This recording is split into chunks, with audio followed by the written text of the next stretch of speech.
নমস্কার বন্ধুরা, cooking gallery থেকে সবাইকে স্বাগত জানাই। আজকে আমি বানাবো মোচার ঘন্ট। তার জন্য কী কী নিয়েছি দেখুন। আলু নিয়েছি ডুমো ডুমো করে কেটে, এটা গোটা গরম মশলা আছে, গোটা জিরে, গোটা লঙ্কা, একটা তেজপাতা, এটা টমেটো, আর আমি মুসুর ডালে বড়া দেবো, তার জন্য ডালটা বেটে রেখেছি একটু আদা দিয়ে। আর এই মোচাটা সিদ্ধ করা আছে, আর এখানে সব ছোট্ট চামচে 1 চামচ করে মশলা আছে। তা চলুন শুরু করি। কড়াই বসাবো আমি এবার।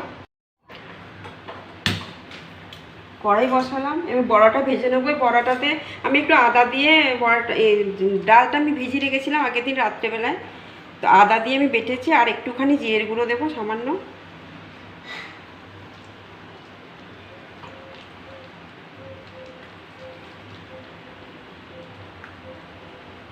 কড়াই তেল দিয়েই বসিয়েছিলাম, ওটা দেখানো হয়নি আপনাদের। এই তেলটা গরম হয়ে গেছে, বড়াটা আমি ছাড়বো।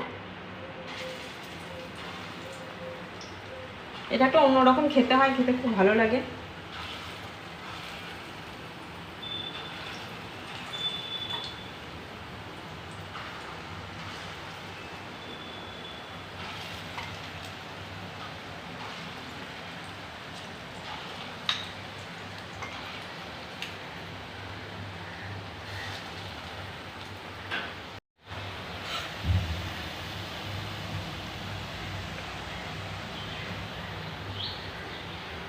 হ্যাঁ, বড়াগুলো আমার ভাজা হয়ে গেছে, এবার তুলে নেব।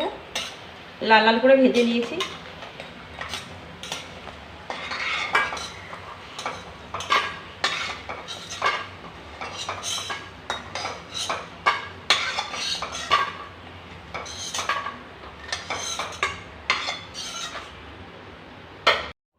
এবার আমি ফোড়নগুলো দেব। এই যে জিরে দিলাম,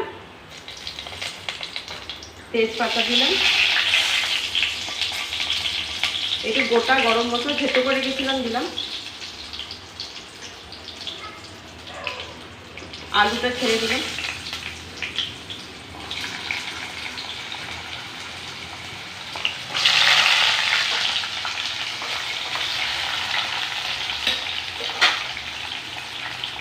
আর দুটো সুন্দর লঙ্কা দিলাম।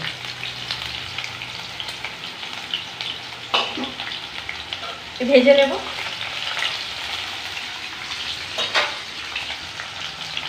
আলু ভাজা হয়ে গেছে,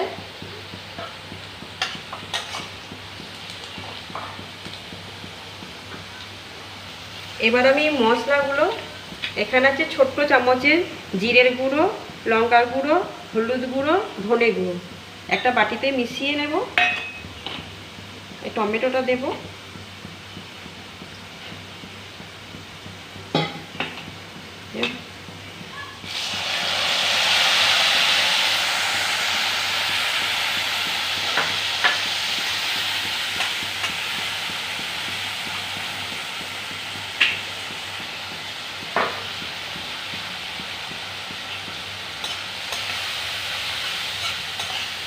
একটু ভাজা ভাজা হোক, তারপর মোচাটা দেবো। মোচাটা দিয়ে দেবো, ভাজা হয়ে গেছে।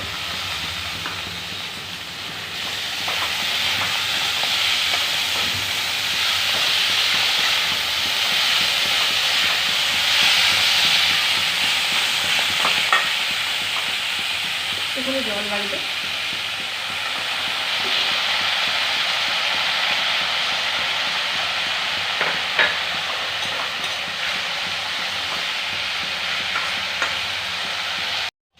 কষা হয়ে গেছে, আমি জলটা দিয়ে দিচ্ছি।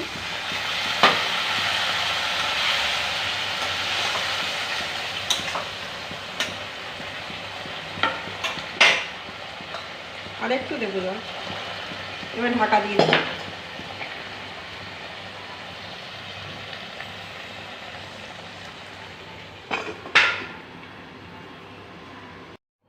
হয়ে গেছে, ঢাকাটা খুলে নিলাম।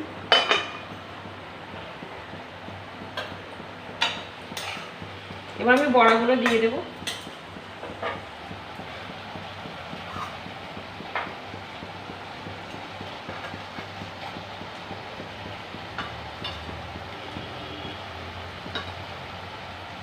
চিনি দেবো,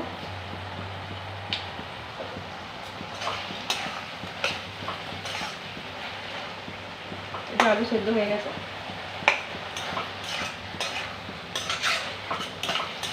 এই বড়াটা দিলাম, একটু চাপা দিয়ে রেখে দেবো, বড়াটার ভেতরে ভেতরে একটু রসটা ঢুকবে, মশলাগুলো ঢুকবে, তারপর আপনাদেরকে সাজিয়ে দেখাবো। ঢাকাটা খুলে নিলাম, এই একটু লঙ্কা উপর থেকে একটু সাজিয়ে দেবো,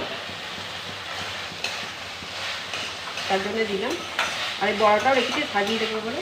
হয়ে গেছে বন্ধুরা, একবার বানাবেন বাড়িতে, দেখবেন খেতে খুব সুন্দর হয়, গরম ভাতে পুরো জমে যাবে।